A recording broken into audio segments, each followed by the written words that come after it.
Здравейте, уважаеми сънародници! Намираме се в двора на Арменската църква във Варна. Една от най-старите арменски църкви в България и една от многото в нашата страна.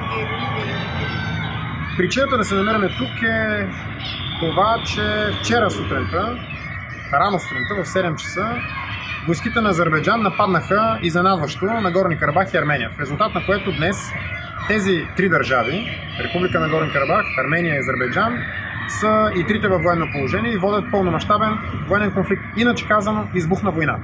Тази война не е нещо ново. Тя тлее там вече десетилетия, да не кажа повече от столетие.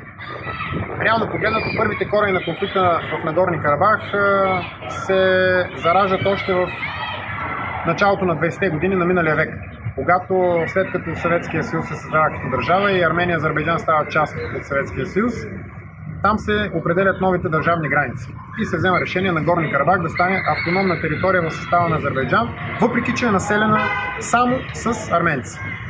След 1989 година започнаха сблъсъци. Арменците в Нагорни Карабах обявиха по-късно независимост, когато през 1991 година Азербайджан обяви независимост, в резултат на което Азербайджан нападна Нагорни Карабах. Нагорни Карабах получи подкрепата на Армения, успя да отблъсне азерската инвазия, обяви своята независимост още веднъж, в резултат на което ситуацията от тогава насетне не се е променила. На практика Нагорни Карабах е независима държава, на теория не призната от никого, освен от Армения и от още една-две други непризнати на своя ред държави, намиращи се на територията на бившия Съветски съюз. Защо конфликтът в Нагорни Карабах е важен обаче за нас, българите? Уважаеми сънародници, България е на 111-то място по свобода на словото. Почти всички медии в нашата страна са изцяло подвластни и контролирани от чуждестранни сили. И ние разчитаме на вашата подкрепа в тази борба. Затова абонирай се, харесай видеото, сподели видеото на възможно най-много места, за да победим фалшивите новини и заедно да възродим България. Защо конфликтът в Нагорни Карабах е важен обаче за нас, българите? Поради много причини. Първо, на територията на България живеят арменци, част от българската нация. И то не каква да е лоялна част от българската нация. Арменците, които ние приехме на територията на България след голямото арменско клане през 1894 и 1995 година в Киликия, станаха после част от българската армия. През 1912 година се включиха с доброволни свои роци, забележете, в състава на българската армия и воюваха заедно за освобождението на българите от Македония и Тракия, заедно с българските войници. По-късно те се включиха в състава на българска войска по време на Първата световна война, макар че не бяха длъжни, никой не ги задължаваше тогава.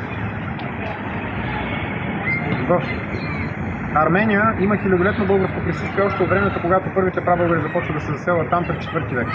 Имаме дълбоки исторически връзки и дълбоки исторически корени, макар че като погледнем картата, нас ни разделят големи територии, разделени цяла една Мала Азия, цяла надолу. Всъщност това обаче не е така. Има нещо друго, което ни събира и което ни сплотява, и то е обща християнска религия. Армения е първата християнска държава в света. Първата. Тя и до ден днешен остава особено важна за християнския свят, защото нейното местоположение е изключително стратегическо.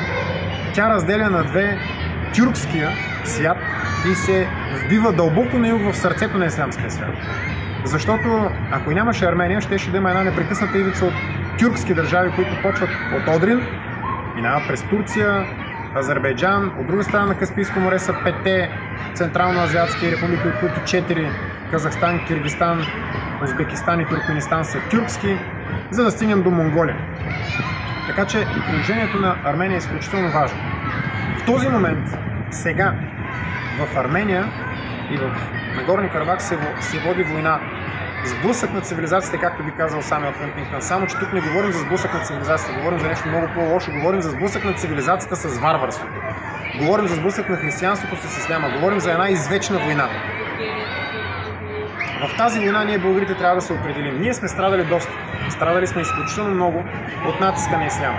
Ние самите сме били 5 века под турско робство. Едва ли някой може да говори в България, в Европа, извинявайте, повече и с по-голямо основание за това, което могат да причинят турците и Турция на един християнски народ от нас.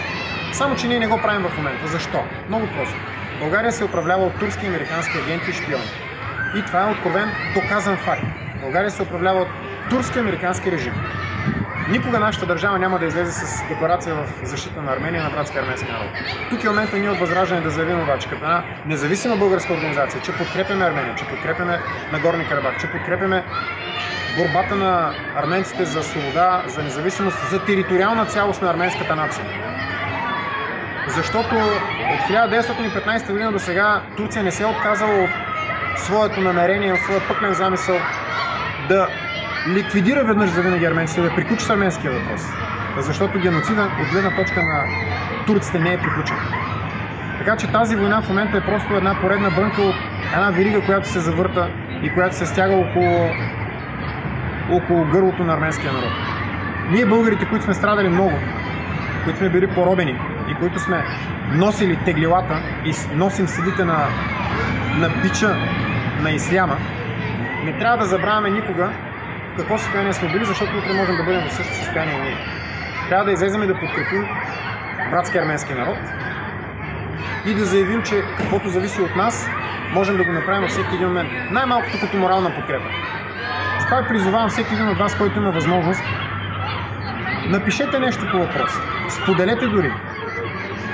Кажете, че подкрепяте Армения, подкрепяте християнството, подкрепяте цивилизацията в Кавказ, че подкрепяте този преден пост на цивилизацията на християнство на изток. Там, където минава границата между Европа и Азия, между цивилизацията и варварството, между християнството и исляма. Защото в момента България, за добро или за лошо, е част от това, което всички други навън приемат като Европа. Онази лицемерната, бездушната Европа. Европата на двойните стандарти. Онази Европа, която казва Лукашенко е лош, защото е диктатор. Бойко Борисов е добър, той не е диктатор, той е част от Европейския съюз. И когато българската полиция пребива и унищожава буквално достоинството на българските граждани, това не е проблем, това е демократично. Когато белоруската полиция направи същото нещо, това е изключително лошо, това не е демократично. И Лукашенко е диктатор. В момента ние сме част от тази бездушна, лицемерна и двойно стандартна Европа. Ние имаме следните два избора. Или се задоволяваме с това и хедонистично, самодоволно, приемем, че ние сме част от клуба на красивите и богатите и успелите, или се опитваме да променим ситуацията и да направим така, че Европа да бъде такава, каквато беше. Крепост на християнството, крепост на цивилизацията и тържество на здравия разум. А не в нещо, което в момента се е превърнало в заплаха за всичко това, което споменах. Подкрепата нашата, както и на целия Европейски съюз и на държавите и на отделни организации вътре в него за каузата на Армения ще бъде точно един такъв маркер за това. Дали действително Европа може да тръгне по този път или не. Ние от Възраждане свой избор ще го направите. Помислете вие какъв избор може да направите в тази ситуация.